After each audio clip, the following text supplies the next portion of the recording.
peut-être pour faire connaissance, justement, comment la musique, Sylvain, t'a investi un jour, tout à coup, c'est tombé du ciel, c'est tombé avec, dans la famille, ou comment est-ce que ça a commencé la musique et toi? Eh bien, j'avais 5 ans quand mes parents ont voulu m'occuper le mercredi, qui était le jour un peu de repos dans la semaine pour les enfants. Et ils avaient le choix entre le sport et la musique. Et comme eux n'avaient pas pu faire de la musique dans les années 70, c'était encore un loisir qui coûtait cher. Donc ils ont souhaité que nous, leurs enfants, on en fasse. Et c'est comme ça que je me retrouve à Sélestat en Alsace, dans une toute petite école de musique, à faire les premiers rudiments de l'initiation musicale. Et après cela, il était question de choisir un instrument de musique. J'avais 6 ans.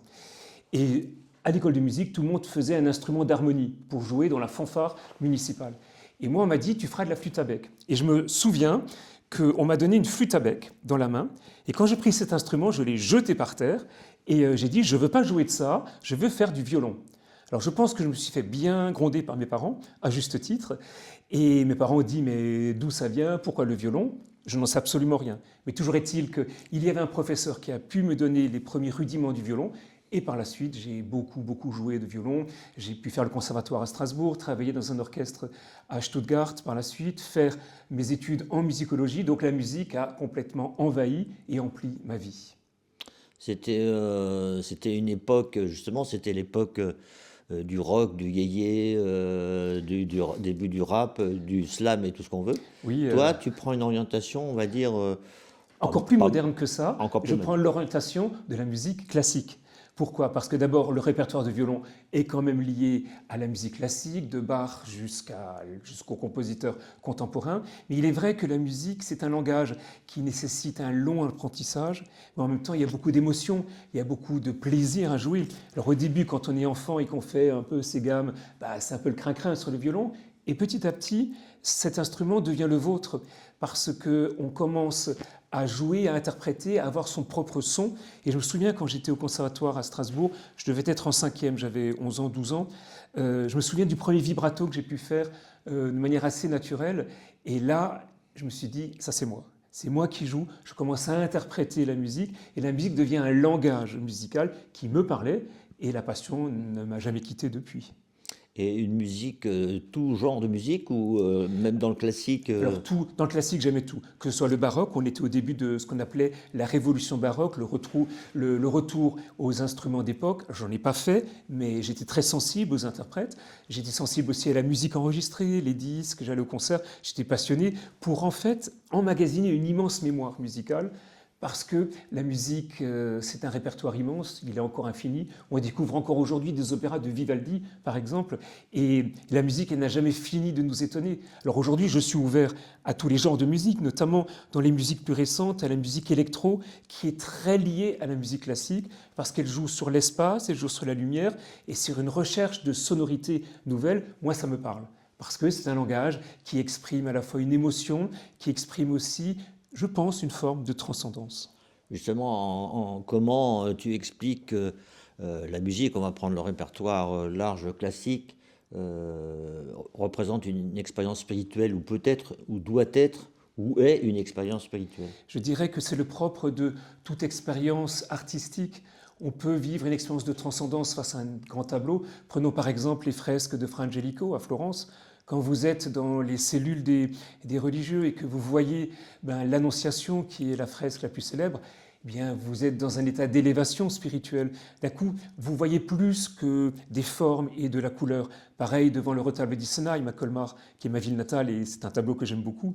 En musique, eh bien, que ce soit les Passions de Bach, que ce soit le Stabat Mater de Pergolèse, le Nisi Dominus de Vivaldi, pour ne citer que quelques œuvres connues du monde baroque, mais je dirais autant d'une symphonie, de la symphonie de Messiaen, ce sont des expériences qui élèvent l'âme, qui me permettent de voir plus que des mots, de voir plus que des images, de toucher un autre langage qui m'élève. Et je pense que cette élévation est une expérience de l'ordre de la transcendance, et je l'ai aussi liée à une expérience profondément divine. En cherchant à savoir pourquoi, en creusant un peu cette conviction, Ça me décentre de aujourd'hui, tu en es moi-même. où? Je dirais que ça me décentre de moi-même, ça m'ouvre des horizons et des espaces nouveaux. Et je pense que c'est comme quand vous lisez la parole de Dieu, vous À partir du moment où vous la lisez, vous êtes imprégné d'une culture, de paysages, de récits puissants, et vous devez les interpréter. Le propre d'un musicien, c'est d'interpréter une partition. Le propre de celui qui lit la parole de Dieu, c'est de l'interpréter. Saint Grégoire le Grand disait l'écriture grandit avec ses lecteurs. Donc on a besoin d'être à plusieurs, comme dans un orchestre finalement. Même si l'orchestre, il a un chef qui est un vrai tyran et qui vous dit comment il faut jouer et c'est à la baguette. Mais je dirais que par rapport à la parole de Dieu, nous sommes aussi face à un récit qui nous dépasse, qui nous traverse et que nous transmettons. C'est le propre de la foi, tout cela. Et bien je pense que face à une partition musicale comme à la parole de Dieu, texte qui est soumis à l'interprétation, je cherche une vérité qui me dépasse et à laquelle je suis prêt à me trouver moi-même. Alors, dans le parcours aussi te concernant, il y a la rencontre ou la découverte ou l'expérience du grégorien. Comment est-ce que, pour certains, c'est vraiment l'essence même de la musique sacrée? Comment tu expliques cet attrait? Comment tu as toi-même rencontré ce répertoire et comment aujourd'hui c'est de nouveau ce qui peut te faire vibrer? Je dirais que le chant grégorien, c'est l'expérience des premiers amours. J'ai 16 ans. Je fais ma première retraite à l'abbaye de Solesmes. Alors venant d'Alsace, il n'y avait pas de TGV à l'époque, c'était 8 heures de train. Il fallait traverser la France et traverser Paris. Pour un adolescent, ce n'était pas aussi simple que ça. Mais on était plusieurs, on avait un adulte qui nous accompagnait. Et arrivé à cette abbaye, qui a gardé le grégorien, mais dans la liturgie du Concile, Vatican II, j'ai découvert une esthétique qui me parlait, qui était très sensible, un chant très éthéré, on aurait pu parler de la voix des anges finalement, assez efféminé aussi, un chant qui avait une grande douceur, qui était en latin, mais le latin ne me posait pas de problème, je le traduisais, mon père était professeur de lettres classiques, donc le latin n'était pas un problème, il ne l'est toujours pas d'ailleurs, mais je veux dire par là que le grégorien c'est un chant liturgique, un chant ecclésiastique qui est lié à la parole de Dieu et qui forme tout le corpus de la liturgie chrétienne, et ce chant m'a parlé alors qu'il était l'expression la plus simple de la musique, c'est un chant monodique à une seule voix, pas d'accompagnement d'orgue, pas d'autre voix, et c'est cette simplicité liée au caractère très hiératique, très sacré de l'office qui me l'a fait aimer profondément.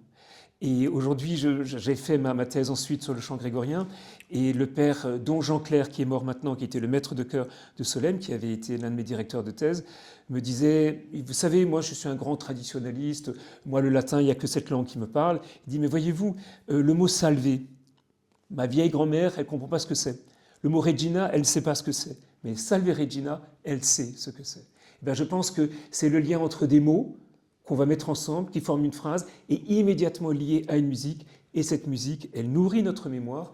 Et nous avons un grand plaisir tout simplement à la chanter. Nous, à la communauté, tous les lundis soirs, nous chantons le Salve Regina. Est-ce que tu es sensible aussi à une définition de la musique sacrée? Est-ce qu'il faut parler de musique sacrée?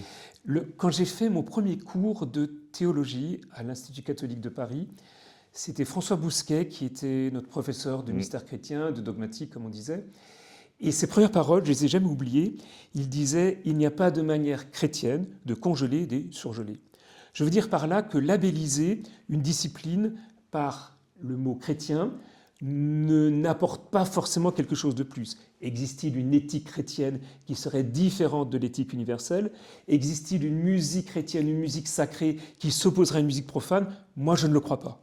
Je pense que c'est un langage qui n'est pas simplement lié à la sacristie, à l'Église ou aux conversations spirituelles. Je pense que c'est un langage qui utilise dans sa fonction des textes liés à la liturgie, et donc c'est forcément dans des messes, dans des célébrations liturgiques qu'on va les chanter. Mais aujourd'hui, vous écoutez la Passion selon saint Matthieu à la Philharmonie de Paris, et vous l'écoutez et vous vivez une expérience aussi de musique sacrée. Moi, quand j'écoute la deuxième symphonie de Rachmaninoff, que je conseille à tous ceux qui nous écoutent, mais que je conseille d'écouter parce qu'elle est absolument magnifique, pour moi, elle a un caractère sacré parce qu'elle élève mon âme, elle élève mon esprit, et cela seul suffit. Parce qu'il y a toujours des débats, des objections sur le thème. On ne peut pas écouter ou faire n'importe quelle musique dans une église. Alors oui, alors ça c'est autre chose. Ça c'est l'utilisation de l'espace sacré à des fins de concert. Il faut voir ce qu'on véhicule dans le concert. Vous pouvez avoir un concert qui vous vante les suppôts de Satan. Pourquoi pas? On peut écrire une pièce là-dessus. je considère que ça n'a rien à voir dans une église. Il faut respecter aussi le cadre. Mais je peux très bien chanter des madrigaux de Monteverdi qui vantent l'amour de la femme avec des sentiments très, très puissants. Je n'aurai pas d'état d'âme à ce que ce soit dans un lieu sacré. Je pense que les musiciens sont assez intelligents, normalement et habituellement, pour ne pas confondre un peu les genres. Dans une église, on essaie de trouver un répertoire qui s'y approprie, mais je ne vois pas pourquoi je ne pourrais pas jouer la Turinghelli, la symphonie de Messiaen dans une église. Alors, peut-être une question qui fâche, quelle est la proximité de l'Assomption, de la famille de l'Assomption, sinon du Père d'Alzon, avec la musique et le chant? Je crois que tu as une citation à peu Oui. près. Le Père d'Alzon avait beaucoup de qualités, c'est quand même notre fondateur, mais en musique, il était quand même, c'est pas lui que j'aurais pris comme conseiller, et même c'est un piètre conseiller. D'ailleurs, j'ai les écrits spirituels et je vais lire ce qu'il dit, entre autres, du violon. Donc, je pense que c'est un peu pour moi. C'est à la page 299 des écrits spirituels. C'est une circulaire inédite sur le cérémonial. Il avait écrit ça en 1855, donc il a 45 ans. Et il dit ceci: touchant en langue vulgaire, c'est-à-dire vulgaire en langue du peuple, c'est cela que ça veut dire, donc en langue français par exemple, toute prétendue musique religieuse est proscrite parmi nous, comme indique de la magnifique simplicité des usages monastiques. Nous tolérons, quoiqu'à regret, l'usage de l'orgue inconnu à la pauvreté de nos pères, mais nous proscrivons tout autre instrument et les violons plus que tous les autres. L'usage des hebdomadiers est trop ancien dans les ordres religieux pour que nous ayons à le justifier. C'est une petite pirouette pour qu'il n'ait pas à justifier de la bêtise qu'il vient d'écrire là. Je me permets de le dire en tout honneur. Donc voilà. Il y aura un peu un fossé entre nous et la musique. On se serait un peu disputé si j'avais vécu avec lui. Oui, mais qu'est-ce que tu lui réponds justement à D'Alzon? On ne peut pas être bon partout. Mettons une note dans cette là, c'est 0,5 pour sauver encore quelque chose qui est difficilement sauvable. Voilà. Je suis dur, mais bon, voilà, c'est aussi l'esprit de l'époque, où on voyait dans la musique, je comprends pourquoi il le dit, les violons comme les instruments de l'orchestre, au XIXe siècle, c'était lié à l'opéra. Ouais. L'opéra, c'était quand même le côté. Oui, c'était le divertissement un peu facile. C'était l'opérette qui était en vogue aussi à ce moment-là. Même si D'Alzon était dans le Sud, il n'était pas à Paris, mais il savait quelle était la vie musicale et culturelle de Paris, ça se savait. Donc je pense que derrière le violon, c'est cela qu'il critique, et en ce sens, je peux le comprendre.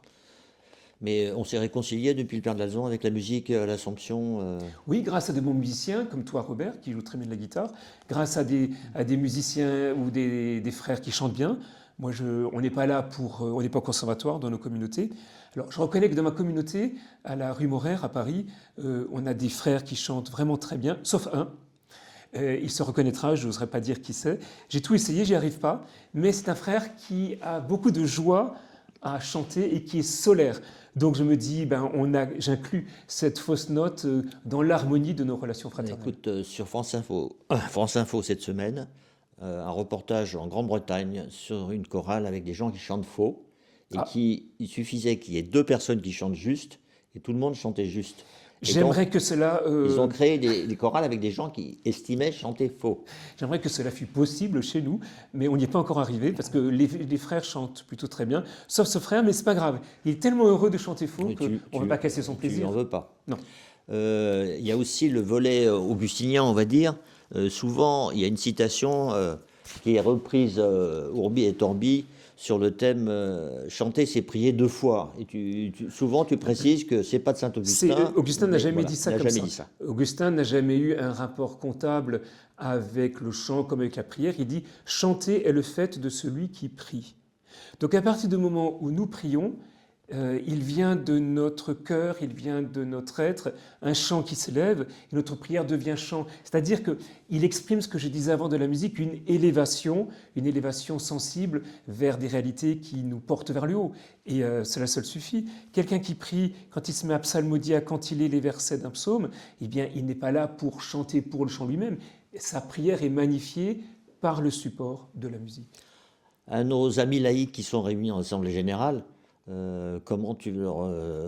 quel message tu vas leur donner, ou qu'est-ce que tu as envie de leur partager sur l'importance de la musique et du chant? Eh bien, c'est intéressant de se poser la question si dans nos familles, dans nos couples, avec nos enfants ou nos petits-enfants, simplement dans nos maisons, est-ce que nous chantons? Est-ce que nous chantonnons? Alors, quand je prends ma douche peut-être, mais quand je fais la vaisselle, qu'on a 2 ou 3, est-ce qu'on chante? Il y a des familles qui ne chantent absolument pas. Et puis moi, je sais qu'avec mes frères et sœurs, mes parents, on chantait tout le temps. Alors ça chantonnait, ça allait dans tous les sens, mais ça chantait.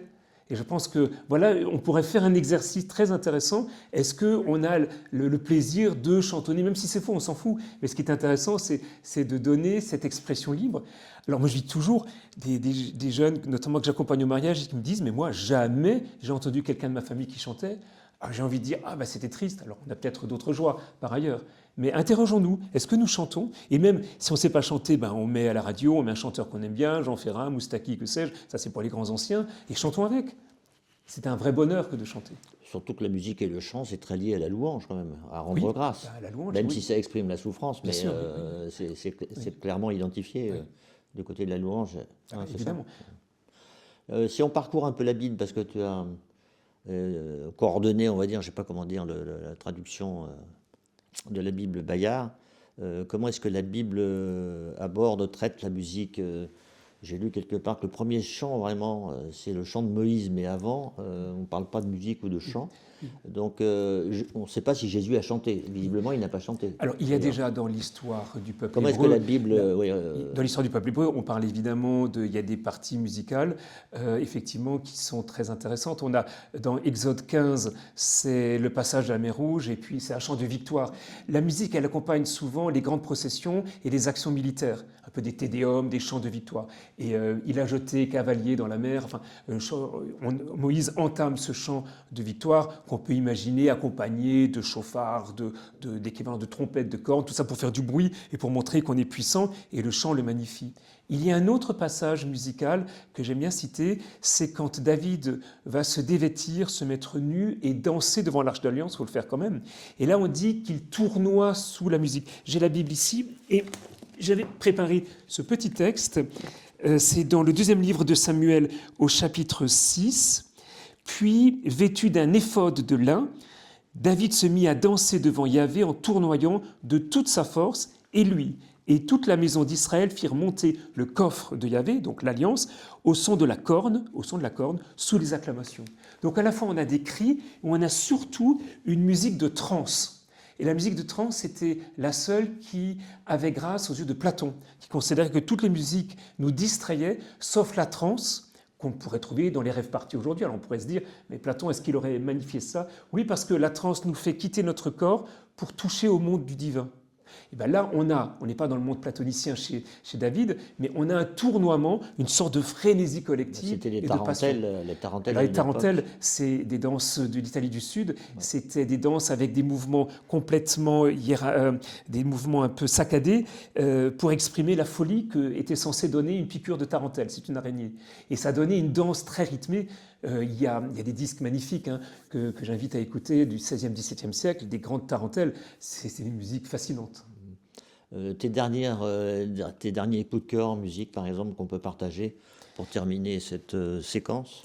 Il y a un... Tu as cité Rachmaninoff, là. Bon, oui, Rachmaninoff, ça restera toujours un grand musicien. Voilà. Mais les derniers coups de cœur?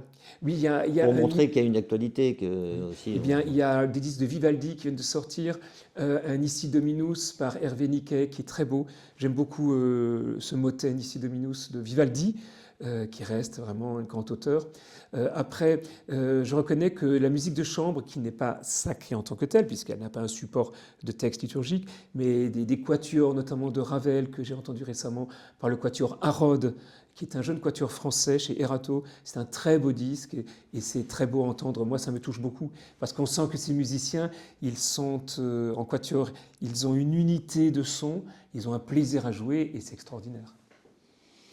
Dernier coup de cœur, c'est ça? Oui, le dernier coup de cœur, ouais, c'est le quatuor. Et sinon, entre la voix, l'instrument, le chant et la musique, je ne sais pas comment tu expliques un peu cette alliance, cet alliage entre la voix, l'instrument. Eh bien, le Nissi Dominus montrait une très belle voix d'un contre-ténor. C'est des voix qui sont très belles aujourd'hui pour la musique baroque.